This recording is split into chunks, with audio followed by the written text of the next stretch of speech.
Welcome to another edition of Spirits and Cousins. I'm Tish. And I'm Courtney. And tonight, we are so excited to have two of Courtney's dear friends, Andrea and Erica, talk about tonight's episode titled Martha. But first, we're going to talk about what we're sipping on. And since I started, I'll start with what I'm sipping on tonight, which is a bourbon called Blade and Bow. It's a Kentucky bourbon, and it's put out by Weller. So if any of you have had Weller bourbon, they now make this Blade and Bow. And I had it a few weeks ago, and it is absolutely wonderful. It's bottled at the Stitzel Weller Distillery, and it's aged in American white oak. And it has some apricot, pear, some grain, and it's got some charred oak and warm winter spices, I think is what I read on the back of the bottle. So that's what I'm drinking. I like it. I'm going to drink it again. How about you, Court? Wow, that's great. I made myself a ready-made Maker's Old Fashioned. So I put all the ingredients in a stainless steel thermos and stuck it in the freezer, and I've been sipping on it all week long. Even better. Delicious. And I'm so excited that we actually get to hear what our guests, Andrea and Erica, are sipping on. So first I'm going to ask Andrea, what are you sipping on tonight? I am sipping on Shanky's Irish Whiskey. It tastes like cream soda as a liquor. It is delicious. I've never had that. I'm going to have to try that. Sounds good. And Erica, what are you sipping on tonight? I am sipping on White Claw Spirits because of the episode name. It's Black Cherry White Claw vodka mixed with just club soda, and gotta put a lime in it to shake it up a bit. Excellent. Well, thanks for sharing that with us. I think everyone listening is going to know that we are probably relaxed after a long day of work, but we're very excited to have Andrea and Erica with us.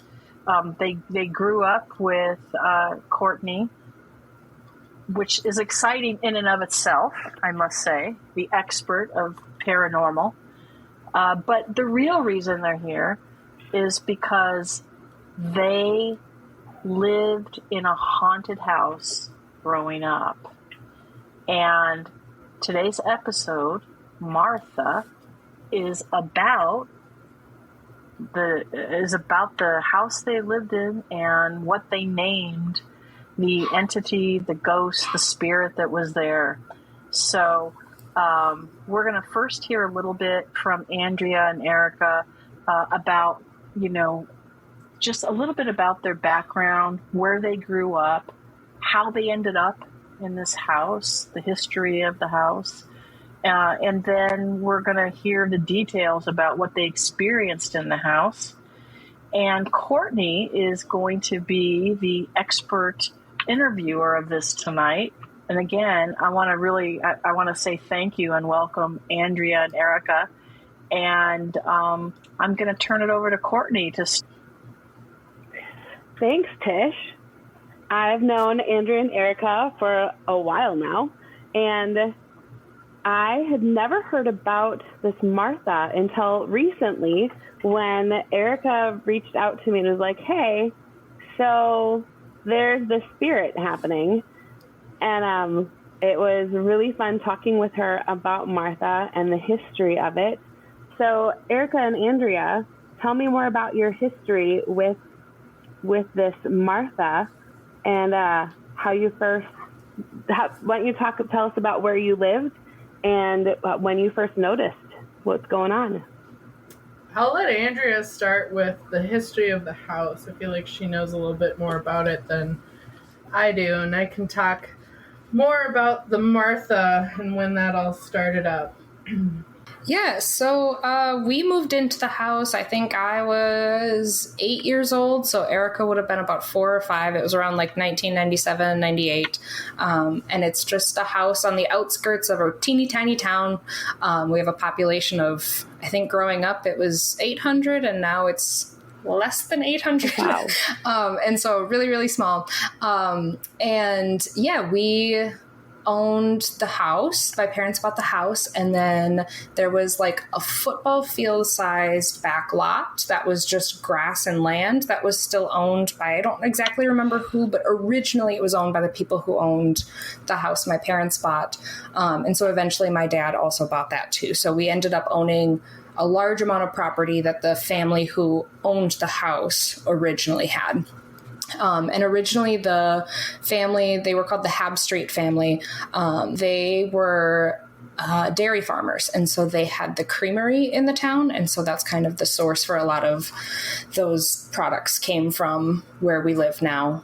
And we only recently, at least I only recently found out that that was the second house that the Habstreets owned, and our direct neighbors have the first house that they had owned. So I didn't realize that they literally just built a new house next door to their old house. And it was, I think, built exactly in 1950 or something like that. I think it's like a mid-century house. But yeah, I think that's about really all I knew growing up. That's great. Sounds about right. And recently, so my husband and I had just moved out to the East Coast, but before we had put an offer on the original Habstreet house, and we had said, if it's meant to be, they'll accept our offer. If they don't, we're going to just cut ties and we'll find a new place. And then here, my husband got the job offer for out East. So we're like, all right, it's meant to be. So it would have been kind of cool living in both of the Habstreet houses. Right. But so growing up, I've always been interested in watching like ghost shows with my dad, and I always thought it was cool. My birthday is the day after Halloween, so I've always loved Halloween. And I think I was about 8 years old, and I was finally sick of sleeping in the same room as my sister, and I called my mom and I go, hey, can I move upstairs to the spare room? She goes, sure. That's all I knew it as, a spare room. It has creepy little attic door connected to it. And then the attic is actually like, you have to walk through my room to get to the attic. And so I had stayed in this room for a little while. And, you know, as little kids, oh, there's something under your bed, or there's something in the closet. I immediately had that feeling that it was always in the closet. I don't know why. It always was. I don't remember that with my old room with my sister, but it might have just been the comfort of having somebody else in the room with you, but that always kind of freaked me out. So something kept pulling you towards that closet? Yeah. Yep. I was just like, there's something off about it. Yeah, and it was just... So the closet is right off to the right when you walk in, and the attic door is straight. It's like 8 feet maybe away from the door, so not too far. So just kind of right in that general vicinity has always freaked me out a little bit. But yeah, and then as I got older, it never really went away. The feeling was always there. Wow. And one day, this putrid smell came out of nowhere. What? I was cleaning my room, which I admit I let it get a little too far. So when you were a kid, just a little. Yes. So I was in there for an extended period of time, and as I'm cleaning clothes off the floor, this smell keeps getting stronger and stronger to the point where I was like, Mom, I think something died in my bedroom. And I actually went and got her, and she smelled it. She's like, yeah, it smells awful. Like, it smelled like a dead animal.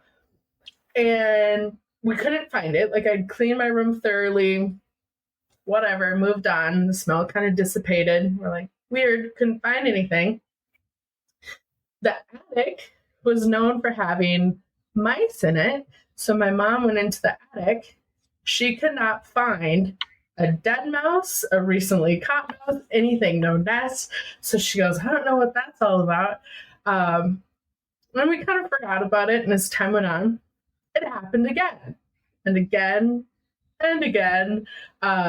Especially when I spent like long periods of time in the bedroom doing something rather than just sleeping. It got to the point where she couldn't figure it out. I couldn't figure it out. And she actually hired somebody to go into the vents and look to see if something died within like our heating vents, because she was convinced, well, if it's not in the attic, it's not in your room, it's got to be in the vent. But it didn't smell anywhere else in the house. So. Andrea, did you also smell the smell in Erica's room? No, not for a really long time. So I thought she was crazy. I only gave her partial credit when my mom said she started smelling it, but I was still convinced Erica just didn't like clean herself good enough. As time goes on, and this continues happening, my mom's like, Erica, have you cleaned out your underwear drawer? And I go, what? I don't put dirty underwear back into my drawer. That's disgusting. She goes, look, it kind of just smells like dirty underwear. And so she ended up kind of naming this spirit the smelly cooch ghost, because it would only appear every so often. And she said it smelled like smelly cooch. So mind you, like, I'm still early teenager. Like, Erica is like, what were you, like sixth grade? Maybe I was gonna say I'm maybe like 12 at this point. So you were smelling it. Your mom was smelling it. How about your dad? Did he notice? No, not yet. So my dad thought I was insane because he's like, whatever, you don't have a ghost in your room. We've never had issues in this house, blah, blah, blah. Like, I don't think he actually believes in ghosts. If he does, it's kind of like if I experienced it myself, then I would believe in it. But he watched the ghost shows. Okay. But I don't know if he... See, I'm the opposite. I don't know. I think he does believe in ghosts, but he won't admit it. Yeah, he won't admit it. He's too proud. One day he was actually in the bathroom, which the smell never left my room. So the weird thing about the smell was it did not engulf my entire bedroom. It would move. So it would be like a bubble of this rotting animal smell, just having a grand old time weaving in and out of my room around different places. So when I'd be over by the closet, I would smell it by the closet. And then I would walk back to my bed. That's where I had all my clothes hanging on the hangers. I'd walk over to my closet and it would be gone. And I mean, it's within a matter of seconds. So she, I assume Martha's a woman or a female spirit. She wouldn't always emit this odor, right? No, all the time. And others, wouldn't always smell this odor. So it was almost like she could pick and choose who she wanted to know who she wanted to know that she was around. Yeah. Yep. And the smell never changed. It always stayed that scent, but it moved and it was with different people. And that was the part that kind of like threw everybody else off. And I think it happened to me so often, I was just used to it. So finally one day I get my mom in the room and she steps through the threshold of the door and it hits her like a brick wall. She's like, oh my gosh. So she's smelling again. She's like, it's really strong. So there's times where it would be really faint or incredibly strong. And then she again was looking for a dead animal and finally was like, I don't know what it could be. And she's like, oh my gosh, it's not there anymore. I go, no, I know, Mom, it moved. Just like, well, duh. And I go, it's on the bed right now next to me because I was sitting on the bed. You should have seen her face. She was about to lock me up somewhere because she doesn't believe in ghosts. So she's like, what the heck is wrong with you? So then she comes over to the bed and I was like, she's right here. And she's hearing me say, she's right here. but she's not really saying anything about it. She sniffs. She goes, "Oh my gosh, it is." And I go, "Yeah, now it's gone because you're at the bed." He said, "Walk around the room till you find it again." And she did, and here it was over by the window, and then I would move to like the trash can. And so it's playing this game with my mom, and I'm sitting on the bed like, well, here I've been for how many years, and somebody's finally dealing with what I'm dealing with. So about how old were you at that point? Probably like 12 or 13. Okay. Yeah, so I was like just newly teenage years, and the smelly cooch ghost name just kind of stuck for a bit until I was probably, it had to have been close to 15. I was upstairs cleaning my room again, and the smell was awful. I will never forget. It was so bad. I actually started to get a headache. It was so bad. And my mom was downstairs cooking, and she's stirring the pot, and I kind of leaning against the counter. I go, "Mom?" She goes, "Yep." I said, "We need to stop calling her the smelly cooch ghost." And she goes, "What?" Like, just like, "Why are you bringing this up out of nowhere?" And I was like, "She doesn't like it. It's like disrespectful. She doesn't like it." She goes, "What do you mean she?" I was like, "I don't know. It feels like it's she. She doesn't like it. Like, we need to name her." She goes, "Okay. What do you have in mind, Erica?" And I just said, "Martha." My mother dropped the spoon and slowly turned around with this dead serious look on her face. And she just goes, "Why did you choose that name?" And I was so stunned by her response, I kind of paused, and she asked me again, "Why did you choose that name?" And I had like goosebumps all over, and it's happening again. I have them. And I'm like, I don't know, that it came to me. And she goes, "Martha Habstreet was the owner of this house. And I never knew the owner's names. I just knew them as the Habstreets." And she goes, "Your bedroom was the master bedroom. That was her bedroom." I go, Wow. "Oh, okay. So we're going to name her Martha." And she, like, we just stood in the kitchen for a few minutes, like, shaking our heads, like, what on earth is happening? So yeah, after that, we just went by Martha, and people still thought I was crazy. My dad still didn't believe us. He thought we're just losing our minds slowly. One time, he gets up really early in the morning for work, and he was in the bathroom, and he said all of a sudden this smell of a rotting animal came into the bathroom. He's like, "Oh my gosh, what is that?" And he said it came so fast, and it went really fast. And he said the blinds on the windows just went poof, poof, poof 3 times. Wow. And he said the windows weren't open, and it's like 4 a.m. So nobody else was awake. Now, Andrea, where and when did you get involved with Martha, and when did you first experience?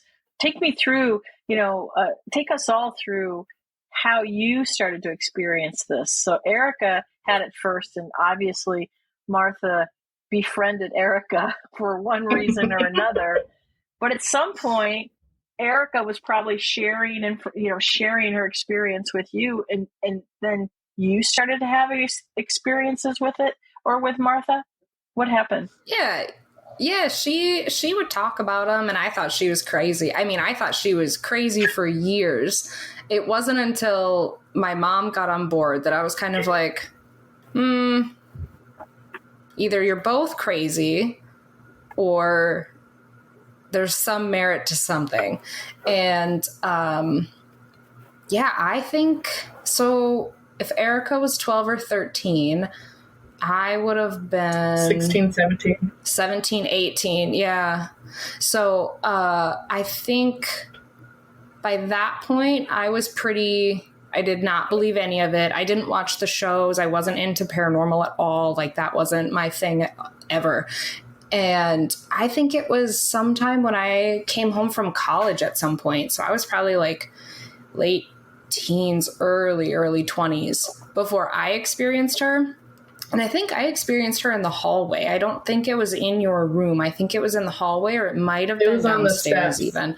But it was exactly like she described earlier, like a bubble. It was like a bubble of stink, and I could walk down and not be in the stink, and I could walk up and be back in the stink, and I could walk further up and not be in the stink. And that, yeah, it was like a stinky bubble. It was the most bizarre feeling. And as soon as I recognized like the back and forth, I was like, oh, they're right.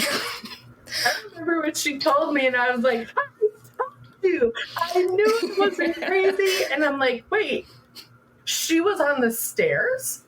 And so we're all flabbergasted because Martha never left my bedroom. She was always in the bedroom, and then one time in the bathroom.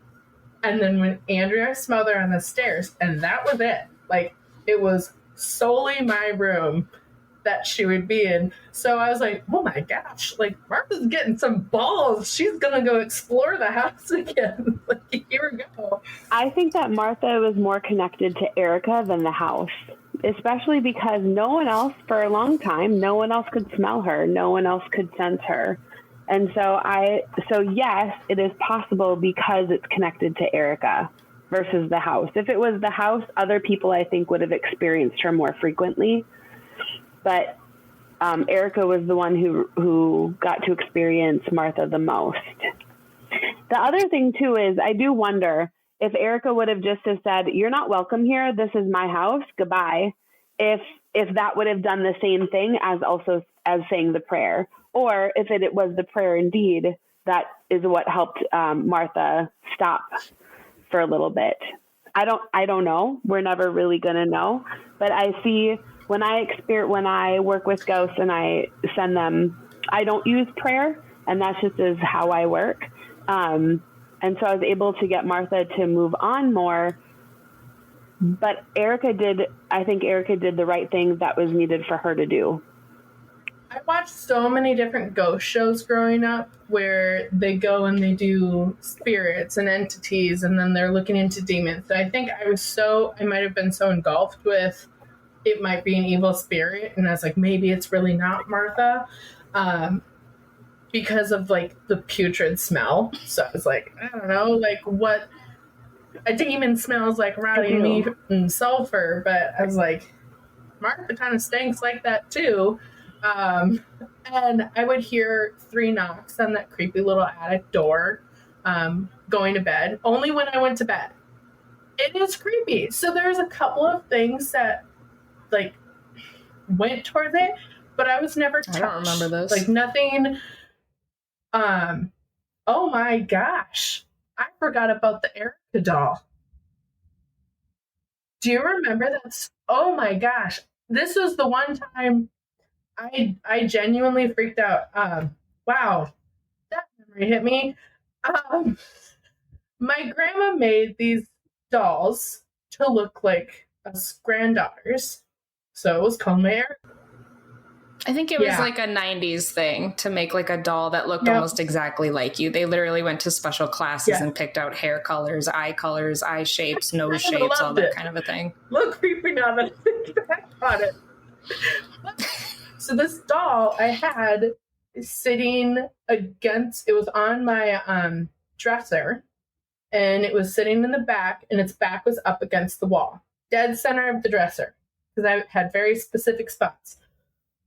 Middle of the night, I don't know what time, the windows were closed, my door was shut, and I woke up to a bang and like a thud. And I jumped out of bed, I turned my light on, and my Erica doll was about 8 feet away next to my closet door. It hit my closet, and I literally go, and I picked her up, and I slapped her just like laying down flat on the dresser. Because even if she would have tipped over, she would have been on the dresser. she was 8 feet away.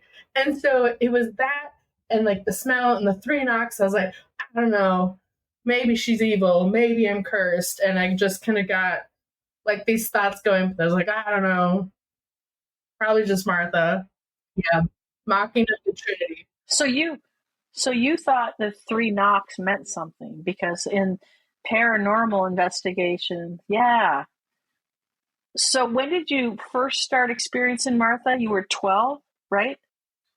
I was 8 around the first time. And when the Erica doll flew, I was probably around 10. So it was a couple of years. And how many years? How old were you when this stopped? Or maybe it didn't stop, but you mentioned sleeping in your parents' room. I'm 28 now. So there's more. 28. So there's more to the story. But so Courtney, I have a question for you, Courtney. She's living in this house. Now I'm thinking if I were a listener, because I'm the scaredy cat out of all of us. I'm scared of all this stuff. But she's in the house. She connects with this spirit unwelcomed in the house and doesn't have a feeling that there's anything dark about it. But at the same time, it took her having to say a prayer and telling it to leave to kind of get it to stop. And then it follows her and comes back again. Does that sound like a spirit, an entity that is connected to the house? Because if it were Martha and she lived in that house, she'd have no reason to leave and follow Erica. And the only way Erica got Martha to kind of back off is by the use of prayer. What are your thoughts on that? Was that normal if she's connected to the house to follow her around the country? So when I was feeling and working with Martha, I didn't at all feel anything dark or negative. To me, it just felt like she really enjoyed being around Erica, and Erica was the main person, which is why she did move with Erica a couple different times or make her presence known to mostly only Erica. Yeah, I just wonder whether it was a somewhat dark entity, honestly.